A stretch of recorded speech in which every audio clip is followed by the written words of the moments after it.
storytelling is actually a craft. But we don't think it's a craft because we've been telling stories since we were knee-high. How many people would say they're terrible at telling jokes? Raise your hands. Terrible at telling jokes. You know that kid in school that was always funny all the time? You know why he was funny all the time? Because funny was a muscle he used to use over and over and over and over again. And it's the same thing with story. Storytelling also for us is a heuristic. It's a mental shortcut. It's a bridge. This is why I love to say about story that you can be an expert in the room with 20 years of engineering in your brain, and you need the power in the channel of story more than the new person, but the new person can use the power in the channel of story as well. But experts, especially all of you B2B experts who have been doing marketing for a while, really need, because often we vomit details out on the desk, through our pens, through our keyboards, of what it is that we're trying to sell, move, or intend. One of my favorite examples is what George Steiner said about story and art, that it's an enunciation that breaks into the small house of our cautionary being. And that's a little pic of Anne Hanley's tiny house, so I thought we'd get a actual celebrity up on the screen. But an enunciation that breaks, what that means is we have this cautionary attitude about ourselves. So story has a way of breaking through that in such a gentle way. We're going to unpack 5 storytelling myths, and here are the myths. Number 1, that storytelling or a B2B story is simply about win-loss. Number 2, that the power in a B2B story is in understanding client personas, or the ICPs, the ideal client profile. Number 3, that the leverage in a B2B story is overcoming the customer's rational objectives. Another myth is that great B2B stories write themselves. A lot of smiles in the room because you already know that that's probably not true based on how much sweat equity you pour into it. Number 5, B2B stories are boring. Okay, let's start with number 1.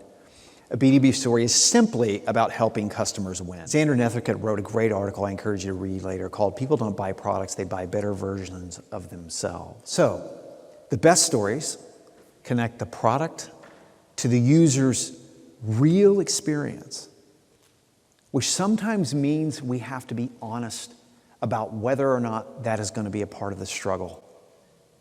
I hear you, Mr. Customer. I hear you, Miss Customer. I know that this is a difficult decision to make. I understand you're not afraid of change because I believe in you. I understand you're afraid of the change. And I assure you, after we go through these 3 weeks, 4 weeks of implementation, you are not going to believe the transformation that's going to occur. That's part of our job. But part of our job today as B2B marketers is to acknowledge that middle part. Connect the product to the user's real experience and never forget their aspirational selves. So, myth busted, power for storytelling is not simply about one loss. It's about revealing the transformation. Okay. Because number 2, the power of a B2B story is in understanding personas or ICPs. Personas and ICPs are vitally important. But it's the top of the funnel, to use language that B2B marketers would get, top of the funnel for storytelling. We're used to perspectives and point of views because we all process this very naturally. Like I said, we're naturally gifted storytellers, story receivers. And you process through first person, third person, second person, first person plural. So we're used to point of views and perspectives. But one of the things that I think we can do as B2B, and I think it's a really honorable craft that we get to do this, is that we get to ask the question, where are our most authentic stories? The world's ear is open to individualism, imperfect people, and unique voices. And I can't emphasize imperfect people enough. Are there underrepresented points of view or perspectives that you've yet explored in your B2B stories? Because there's a multiplicity of human beings and personalities and characters, if you will, like Chekhov proved, with 8,000 characters that are that distinct. Which is why when we decide to tell a story about a small, underrepresented voice or group within our market sector, it is appealing to an incredible microcosm of humanity. I love this because not far from where I'm at, some of you might have seen the show Reservation Dogs. It's being filmed on a reservation not far from where I live.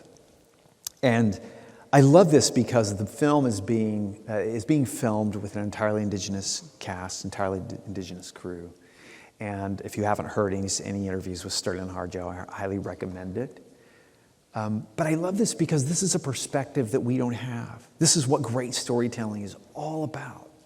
So, a B2B story is actually about helping our customers become a better part of themselves, but also helping understand who they are as unique voices. All right, myth number 3, the leverage in a B2B story is in overcoming the customer's rational objectives. This is my favorite one, because this is what we're really, really good at B2B, is overcoming a customer's rational objectives. Because Wittgenstein said that the limits of my language are the limits of my world. We are all familiar with the primary emotions of love, joy, surprise, anger, sadness, and fear. But there are secondary emotions and tertiary emotions. So the more we as marketers actually learn emotional language, the better off we'll be. In fact, when you look at what we do as marketers, everything we experience is emotion. When you interact with a logo, it's all about emotion. It's about how we feel or how that brand makes us feel. The leverage of a B2B story is not really in overcoming rational objectives, but in mapping the emotional journey. That's actually how we create empathy. Everyone says have empathy, but if we don't understand the granularity of their emotional experience, we're not going to be able to have empathy. All right, myth number 4. Great B2B stories write themselves. So, storytelling is editing. Good storytellers are great editors in either pre-production or post. But one of the greatest skills I think we can develop as marketers is our interviewing skills to unpack those stories. I took some creative license and rewrote the title to Anne's wonderful new book. And this is what she means by the whole book, by the way, that everybody rewrites.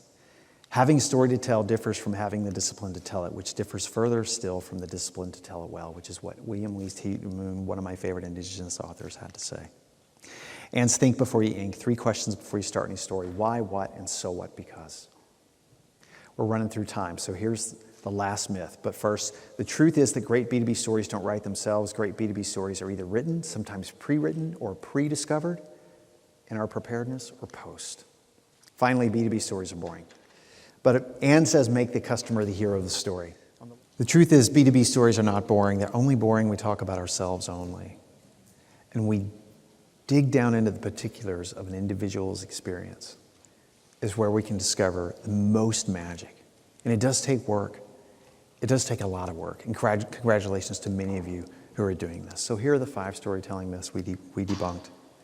B2B story is about helping customers win, but it's more than that. It's helped them to strive for their aspirational self and reveal the transformation through our storytelling. The power of a B2B story is in understanding particulars, which comes from perspective. And the best stories come from a diversity of experience, so they are relatable to the individual. Not the persona, but the individual. Number 3, the leverage of a B2B story is in mining the emotional journey. And number 4, great B2B stories are not written, they're rewritten. And they're only boring because we mainly talk about ourselves.